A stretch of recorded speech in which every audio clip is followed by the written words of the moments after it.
그러면 언제까지 보유하거나 사 모으실 네. 생각이신지. 일단은 중단기적인 그런 타임라인과 네. 장기적인 타임라인을 좀 나눠서 생각을 할 필요가 있어요. 뭐 예를 들어서 내가 아파트를 두 채 가까이 있다 하더라도 한 채는 좀 단기적으로 보는 걸 수 있고 한 채는 장기적으로 보는 걸 수 있잖아요. 네. 그거랑 똑같아요. 비트코인도 내가 예를 들어서 10개를 가지고 있다 하더라도 한 7개는 단기적으로 중단기적으로 보는 거고 3개는 장기적으로 보는 걸 수 있어요. 그럼 장기적으로 보는 비트코인의 경우는 이번 사이클과 상관없이 계속 보유를 하면 돼요. 왜냐하면 비트코인은 과거 역사에서 반감기가 지나고 나잖아요. 한 번도 그 반감기 이전 가격으로 되돌아간 적이 없어요. 그 얘기는 내가 반감기 이전에 산 이 가격은 이제 다시는 볼 수 없는 가격이란 거예요. 아, 오늘이 제일 싸다. 그렇다면은 물론 과거가 미래를 100% 보장해 주는 건 아닙니다. 하지만 과거 역사에서는 그랬어요. 그렇다면은 굳이 내가 지금 물론 올랐다 다시 내리는 여러 가지 이런 변동은 있겠지만 가장 싼 가격에 산 이거를 장기적으로 보고 있는데 굳이 팔아야 될 이유는 없죠.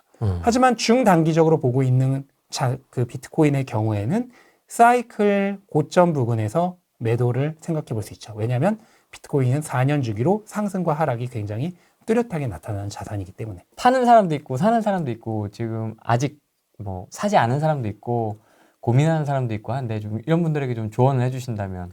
뭐 노려만 보면 사실 영원히 살 기회는 없거든요. 우리가 뭐 조정 오면 산다 이렇게 얘기하는데 네. 막상 조정 오면 아무도 안 사죠. 그래서 단기적인 가격이라고 하는 것은 예측을 할 수가 없고 그냥 기다리기만 하면 영원히 살 기회는 없어요. 그래서 저는 일반적으로 말씀을 드릴 때 한 2개월에서 3개월 정도 기간을 잡고 그냥 아무 생각 없이 매일 분할 매수를 해라. 예를 들어서 1억을 내가 살 건데 3개월 동안 살 거야. 그럼 대략 90으로 나누면 되겠죠? 그럼 그냥 하루에 100만 원씩 사면은 대략 3개월 정도면은 매수가 끝나겠죠. 그렇게 그냥 아무 생각 없이 매일 똑같은 양을 사는 게 가장 쉽고 빠르게 매수할 수 있는 방법이다라고 많이 말씀드리죠. 최저점에서 굉장히 많은 비중을 실었다고 말씀을 하셨잖아요. 그럼 그거보다 더 떨어질 수도 있었을 텐데 그런 생각을 할 수 있었을 텐데 그거 거기서 어떻게 바닥이다라는 걸 확신하고 이렇게 많이. 비트코인은 4년 주기로 사이클이 만들어지기 때문에 사실 투자가 굉장히 심플해요.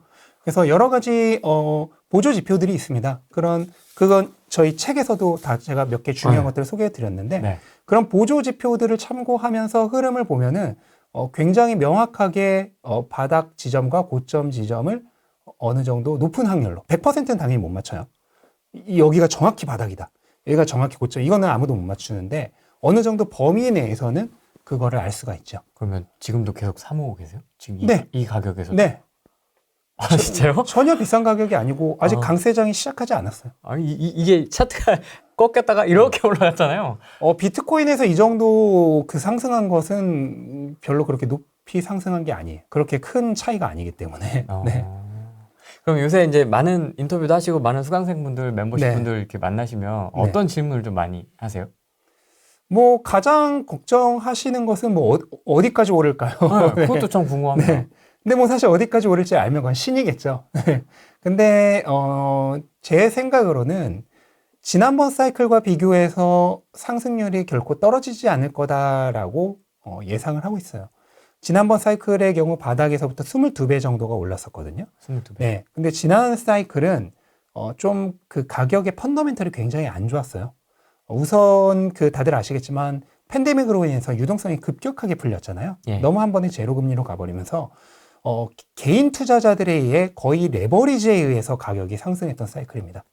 근데 이렇게 개인 투자자 그리고 레버리지에 의해 상승한 가격은 굉장히 완전 모래성 같은 거거든요. 안에가 텅텅 비어 있는 거예요. 그냥 한번 툭 치면 쓰러져요. 그래서 실제로 대형 악재가 또 한 번 겹쳤어요. 그게 2021년 3월에서 4월 정도에 중국에서 비트코인 채굴을 금지합니다. 근데 중국이 그때까지 비트코인 채굴의 3분의 2를 담당하고 있었어요. 3분의 2를 담당하고 있던 데가 갑자기 멈춰버린 거예요. 그러니까 당연히 이건 제대로 돌아갈 리가 없죠. 엄청난 악재죠. 그게 개인 투자자들이 레버리지, 빚으로 쌓아 올린 사이클과 딱 맞물린 거예요. 상승과. 그러면서 엄청난 하락이 나왔고 그때 60%가 하락했어요. 그리고 다시 올라가서 전 고점이 69,000달러를 찍은 거거든요. 근데 원래 이거는 중간에 그렇게 대형 악재가 없었으면은 여러 가지 보조 지표상으로는 사실 더 올랐어야 되는 거예요. 한 11만에서 12만 달러까지 갔어야 되는 거거든요. 그러면 바닥 대비 거의 30에서 40배 정도는 원래 상승해야 했던 게 정상이었던 사이클이었어요. 근데 여러 가지 악재들이 겹치면서 22배까지밖에 못 올랐던 거죠. 그럼 이번에는 지난 사이클보다 시가총액이 크단 말이에요. 네. 일반적으로 시가총액이 큰 자산은 덜 오르죠. 변동성이 더 적죠. 네. 하지만 지난 사이클이 원래 잠재 가능성을 다 못 펼친 사이클이고, 거기다 이번 사이클은 여러 가지 호재들이 겹친 슈퍼 사이클이잖아요. 그거를 감안하면 충분히 지난 사이클만큼 20배에서 22배 정도의 상승 여력이 있다라고 저는 보고 있고요. 그러면 15,000에서 6,000달러 정도가 바닥이었으니까 네. 거기에 20에서 22배라고 하면은 뭐 30에서 35만 달러 그 정도. 네. 와. 하나로는 뭐 4억에서 5억 사이가 되겠죠. 네. 와. 그 정도 충분히 가능하다라고 생각을 하고 있습니다. 와, 어마어마하네요, 이게. 이 반감기라는 것과 그다음에 금리 인하, 네. 그다음에 그런 ETF 편입이라든지 네. 진짜 여러 가지 호재가 맞물려 있긴 네. 하네요. 네. 진짜 신기하다. 비트코인은 사실 투자하기가 굉장히 쉬운 자산이에요. 아, 그래요? 왜냐하면 주식처럼 무언가 다른 요소가 가격에 영향을 주는 게 거의 없거든요. 주식은 기업이 만들어내는 현금 흐름이 같이 핵심이잖아요. 그래서 3개월마다 실적 발표를 할 때 기업의 전망이 바뀔 때마다 가격이 엄청나게 크게 요동칩니다. 맞습니다. 근데 비트코인은 실적이라고 하는 게 없어요. 그냥 오로지 수요와 공급에 의해서만 가격이 정해져요. 그리고 이게 반감기라고 하는 중요한 기점을 통해서 4년 주기로 움직여요. 이게 너무 심플한 거예요. 다른 것이 영향을 미칠 요소가 상대적으로 적은 거죠. 물론 저번 사이클에서의 중국의 채굴 금지 같은 초대형 악재가 나온다면 어느 정도 영향을 받을 수 있지만 그래도 결국은 사이클을 다 완성하고 내려왔거든요. 우리가 기대했던 것만큼은 조금 못 미쳤지만 어쨌든 사이클은 거의 완성을 하고 내려왔어요. 그리고 이번에는 반대로 현물 ETF라고 하는 초대형 호재가 반대로 밑에서 받쳐주고 있죠. 그러니까 이 사이클에 따라서 수요와 공급에 의해서만 가격이 정해지기 때문에 시장을 흐름을 읽기가 너무 쉬워요. 네. 오히려 더. 네, 오히려 다른 자산들처럼 부동산이라고 하면 정책. 완전 진짜 골치 아프죠. 이런 거 예측도 불가능하잖아요. 그런데 비트코인은 그런 거 없어요. 그냥 수요와 공급, 그게 4년 주기로 움직이는 이 흐름에 의해서만 가격이 거의 움직이니까 투자하기가 너무 쉬운 자산이에요. 이게 되게 재밌는 게 4, 5년 전에는 이 코인 인정을 한 해 만에 뭐 네. 불법으로 한 해 만에 막 이랬던 네. 분위기였거든요. 네. 근데 지금은 이제 뭐 ETF 뭐 이 현물 ETF 승인했으니까 끝난 거죠. 하나씩 하나씩 이제 하면서 네. 지금 아예 이제 자연스럽게 딱 네. 스며드는 느낌? 근데 실제로 4, 5년 전에도 투자를 하던 사람들은 이미 이런 현상을 다 예상을 했었어요. 읽고 계셨던 거죠. 네. 왜냐면 비트코인에 대해서 이제 좀 더 저는 이제 투자적인 관점에서만 얘기를 하지만 더 깊이 들어가서 공부를 해보시면 뭐 그거는 여기서 얘기하기에는 좀 범위가 너무 넓은데 깊이 들어가서 공부를 해보시면은 미국이 금지를 할 수가 없는 자산이었고 현물 ETF도 결국은 승인이 될 수밖에 없는 형태였어요. 그러니까 그거를 저는 이미 알고 있었기 때문에 계속 자신감을 가지고 투자를 할 수 있었던 거죠. 이 반감기가 지나기 전에 어쨌든 좀 돈을 투입을 하는 게 좋을까요? 아니면... 가장 좋은 거는 사실 반감기 이전에 투자를 시작하시는 게 가장 좋죠. 제가 아까도 말씀드렸듯이 내가 투자하면은 꼭 조정이 오죠. 네. 네. 신기하게도 그래요. 네. 내가 투자 안 하면 조정이 안 와요. 맞습니다. 계속 올라요. 네. 그러다가 내가 들어가면 그때 조정이 와요. 네. 그게 이제 근데 그게 그럴 수밖에 없는 게 내가 네. 그랬다는 건 다른 사람들도 다 그럴 거라는 거거든요. 아... 네. 근데 마지막에 사는 사람이 사고 나면 그 다음에 가격이 떨어지는 거잖아요. 네. 그러다 보니까 그런 현상이 나타나는 거기 때문에 한 2달에서 3달 정도 기간을 잡으시고 분할 매수로 그냥 투자를 하셔라. 그리고 투자 시작 시기는 가능하면 반감기 전이 좋다. 왜냐하면 반감기를 기점으로 본격적인 강세장과 상승장이 시작되는 게 이미 과거 3번의 사이클에서 다 밝혀졌기 때문에 그리고 실제도 지금까지의 흐름은 완벽하게 똑같이 가고 있죠. 네, 그런 것들을 감안했을 때 빨리 시작하는 것이 좋습니다. 하루라도. 반감기 이후에 뭐 이렇게 조정 같은 건 없습니까? 발생할 수 있는데요. 네. 아까도 제가 말씀드렸듯이 반감기라고 하는 거는 단기적으로는 결국 심리적 영향을 준다고 그랬잖아요. 그래서 반감기 이전에 많이 올랐으면 반감기 이후에 조정이 올 수도 있는 거고 반대로 반감기 이전에 조정이 있었으면 반감기 이후에는 없을 수도 있어요. 근데 그거는 그때그때 다른 거고 그리고 비트코인은 기본적으로 강세장에서도 20-30% 하락이 4-5번씩 있었어요. 강세장 그 짧은 1년에서 1년 반 사이에. 네. 그 얘기는 2-3달 마다 한 번씩 20-30% 조정이 있다는 거예요. 네, 뭐 주식 투자자분들이나 부동산 투자자분들이랑 상상도 못할 건데 20-30%. 네, 비트코인은 그게 일상입니다.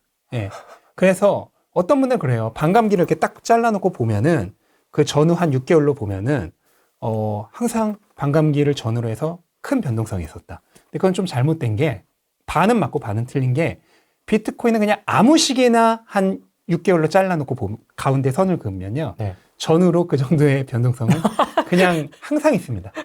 아무 시기나 잘라놓고 보더라도. 아. 그런 변동성이 없는 시기가 없어요. 아. 그러니까 기본적으로 변동성이 굉장히 큰 자산이다라고 하는 것은 좀 알고 가실 필요가 있죠.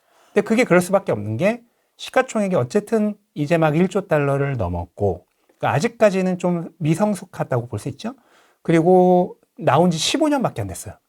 그러니까 시기로 치면은 뭐 이제 막 예전으로 치면은 서부 시대 정도인 거예요. 개척 시대. 네, 막 개척 시대예요. 무질서한. 네, 아직도. 네. 아. 근데 중요한 거는 그런 미성숙하고 개척하는 단계가 투자의 기회라는 것을 사실 능숙한 투자자들은 다 알죠. 아, 네. 공감합니다. 네. 아, 맞습니다. 저희는 이제 변동성이 좀 예민한 네. 부동산 투자자들이니까 계좌 보고 있으면 작가님은 금액도 네. 엄청 크니까 이게 금액이 막 뭐 하루에 엄청나게- 수억 원씩도 왔다 갔다 하죠. 그거 어떻게 견디세요? 막 그거는 아예 그 중간에 있는 그 평가 가치 자체를 내 자산이라고 생각을 안 하는 게 가장 좋아요. 왜냐면 부동산도 사실 우리가 그거를 주식화해가지고 토큰화해서 지금 거래소에서 그냥 스마트폰으로 1초 만에 거래할 수 있게 만들면은 부동산도 아마 가격이 요동칠걸요? 그 똑같아요. 근데 부동산은 왜 안 그래요? 네, 쉽게 그렇게 사고 팔 수가 없기 때문에 그렇게 안 될 뿐이지 비트코인도 마찬가지예요. 만약 지금 거래소에서 이렇게 거래를 안 하고 사람 대 사람이 만나서 공인중개사 끼고 거래하게 만들었다. 예. 그러면 아마 한두 달에 한 번씩 가격 바뀌고 그럴 거예요. 어. 네. 근데 이거를 그냥 앱으로 쉽게 1초만 내도 거래하게 만들어 놓으니까 그 사람들의 그 순간적인 트레이딩에 의해서 가격 변동이 굉장히 심한 거거든요. 네. 그러니까 그 중간에 발생하는 그 가격 변화에 의한 평가 손익이죠. 그 평가 손익은 그냥 내 돈이 아니다라고 생각을 하는 게 가장 쉬운 방법입니다. 그런 약간 그런 것도 하십니까? 그 어떤 일부는 계속 보유를 하고 네. 일부는 뭐 이렇게 고점에 팔았다. 저는 전혀 안 하는데요. 뭐 하신다고 하더라도 뭐 말리지는 않아요. 말리지 않는데 일반적으로는 저는 가장 추천하는 것은 비트코인 4년 주기로 사이클이 굉장히 뚜렷하다고 했잖아요. 예. 이 사이클 전체로 투자를 하는 게 가장 편해요. 네. 바닥권에서 분할 매수로 들어가고 고점권에서 분할 매도로 나오고 그 중간의 변동은 다 무시하고. 왜냐면 한 번 잘못 나가면은 다시는 못 들어오는 경우가 많거든요. 거래소는 어떤 거 같습니까? 아, 이게 되게 중요하거든요, 네. 사실. 왜냐면 어느 놈을 믿을 수가 있어야지. 근데 막- 뭐 제가 어느 거래소를 정확히 지목을 해버리면 아무래도 좀 네. 뭐 광고성이 될 수도 있고 하니까 네. 그냥 가장 큰 거래소 쓰시는 거를 추천드려요. 해외 거 쓰세요? 아니면 국내 거 쓰세요? 해외, 국내 다 쓰고요. 아, 이렇게 네. 분산으로 해주는 네. 걸? 뭐 국내에서 가장 크다고 하면 사실 업비트랑 빗썸이 되겠죠. 그다음에 해외에서 가장 크다고 하면은 뭐 바이낸스랑 바이낸스. 코인베이스인데 한국에선 코인베이스 쓰기는 어려우니까 거의 바이낸스가 되겠죠. 수수료도 좀 차이가 있고 막 해서. 네, 뭐 어차피 수수- 사팔 안 근데 하시니까. 네, 거의 그거는 영향이 없는 수준이기 때문에. 네. 사실 그거에 대한 좀 불안함도 왜 막 해킹 당하고 뭐 이런 네. 뉴스가 많이 나와서. 네, 근데 큰 거래소들은 최근에 해킹당한 역사가 거의 없고요. 또 해킹 당했던 데들도 대부분 거의 100% 보상이 이루어졌습니다. 그래서 뭐 저한테 개인 지갑을 어떻게 쓰냐 이렇게 여쭤보시는 분들이 많은데 네. 저는 잘 모르시면 그냥 거래소에 놓아두시라고 말씀드려요. 작가님은 어떻게 하세요? 저는 거래소도 이용하고 개인 지갑도 이용합니다. 아. 왜냐면 저는 다 관리를 할 수 있기 때문에. 근데 누군가에게 물어보시는 분은 개인 지갑을 저는 관리할 능력이 100% 없다, 100%는 아니라고 보거든요. 맞습니다. 그러면 오히려 개인 지갑을 사용하는 게 더 위험할 수도 있어요. 왜냐면 거래소에 놔뒀다가 해킹을 당하면 어쨌든 거래소가 책임을 지고 최대한 보전을 해주려고 하잖아요. 그런데 개인이 보유하고 있다가 어떤 방법으로 분실이 되면은 그거는 그냥 사라지는 거야. 영원히. 아무도 뭐 안 찾아줘요. 네. 아, 진짜 이게 재밌는 시스템인 것 같아요. 그거 잃어버리면 끝이잖아요. 끝이에요. 그래서 실제로 현재 비트코인은 2,100만 개가 최종 생산 그 양인데요. 이미 한 500에서 600만 개 정도는 영원히 분신된 걸로 집계가 되고 있습니다. 뭐 10년 넘게 한 번도 안 움직인 비트코인들. 그거는 뭐냐면 예전에 비트코인이 가치가 거의 없을 때 받아뒀다가 분실한 거죠. 암호화폐 그 지갑의 그 패스워드를 분실한 거죠. 그러면서 사라지고 또는 가족들에게 남기지 않고 사망을 하시거나 네. 그렇게 되면은 그 비트코인은 그냥 영원히 사라지는 겁니다. 네. 그래서 실제 이미 그렇게 사라진 게 500에서 600만 개로 추정이 되기 때문에 네. 비트코인의 최종 발행 한도는 실질적으로는 2,100만 개가 아니라 지금 1,500만 개 정도이지 않을까. 그럼 앞으로 점점점 분실량이 많아지겠죠? 네. 새로 생기는 건 없고 분실되는 것만 있을 거니까. 그럼 원래 뭐 네. 어떤 하시던 일이나 전공이 어느 쪽이세요? 원래는 그냥 회사원이었고요. 네. 근데 어떤 직무? 반도체 관련된 예, 회사원이었고 그러다가 이제 주식 투자를 통해서 투자를 하면서 이제 퇴사를 하고 현재는 뭐 다 투자를 하고 있습니다. 아, 그러면 네. 반도체 회사를 다니시다가 주식 투자를 해서 네. 사표를 내시고 네. 전업 투자 전업 투자면서 동시에 뭐 크리에이터도 하고요. 네. 이것저것 하고 있죠. 네. 그렇게 피부를 네. 하셨군요. 네. 그래서 뭐 이렇게 그쪽 전문가이시거나 프로그래머나 아니요, 이런 아니요. 쪽. 네. 그래서 저는 뭐 비트코인의 프로그래밍적인 요소에 대해서 사실 100% 이해하고 있지는 못해요. 왜냐면 그거는 당연히 프로그래머가 아니면 완전히 이해할 수는 없거든요. 근데 뭐 기계적인 내용까지 100% 이해해야 투자할 수 있다면은 전 세계 비트코인 투자할 수 있는 사람 거의 없겠죠. 뭐 전기차의 그 메카닉을 완전히 이해해야 투자할 수 있다 그러면 테슬라에 투자할 수 있는 사람은 거의 없겠고, 반도체의 메커니즘을 완전히 이해해야 투자할 수 있다면 엔비디아에 투자할 수 있는 사람은 없겠죠. 투자자는 저는 사실 기술적인 것보다도 인문학적인 통찰이 가장 중요하다고 생각을 합니다. 인문학적인 네. 통찰. 수학적인 거나 기술적인 것보다도 인문학적으로 볼 수 있는가. 이 자산이 미래의 가치를 더 증가시킬 수 있는 자산인가 라는 것을 이해하는 게 가장 중요하다고 생각을 합니다. 그런 통찰을 좀 어떻게 기를 수 있을까요? 뭐 타고나는 사람들도 있겠지만은 저는 핵심은 두 가지라고 생각을 하는데, 하나는 책을 많이 읽는 거고요. 책. 네. 그다음에 두 번째는 생각을 많이 하는 거라고 생각합니다. 아, 네. 그래서 저는 이 책을 쓸 때도 그렇고 이 전의 책인 돈의 규칙을 쓸 때도 그런데, 저기 있습니다. 네. 그것도 읽어봤습니다. 네.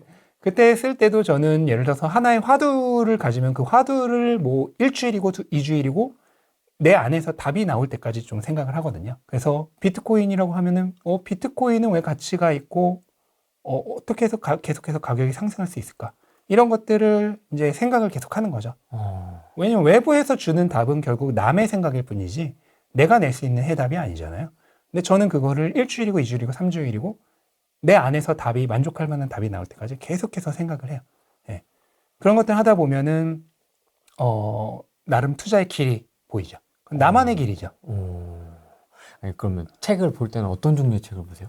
거의 다 봅니다. 거의 모든 종류의. 아, 그래요? 네. 뭐 인문, 경제, 경영 네. 뭐 다. 네, 오히려 투자 쪽은 이제는 별로 안 봐요. 왜냐면 웬만큼 유명한 책들은 다 봤기 때문에 새로 나오는 좀 좋은 책들만 보고, 경제 경영 쪽은 오히려 적게 보고요. 인문 쪽을 더 많이 보는 것 같아요. 인문도 어떤 장르가 있지 않습니까? 어떤 종 뭐 거의 다 보는 것 같아요. 네.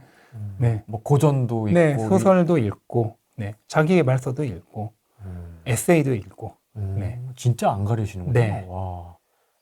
그렇게 책을 많이, 그러니까 인풋을 많이 넣고, 그쵸? 그걸 막 네. 머릿속으로 돌려보는 네. 거군요. 왜냐면 그것들이 결국 사람들의 생각이고, 사람들의 생각이 곧 자산의 가격을 만들어내는 핵심적인 원동력이거든요. 네.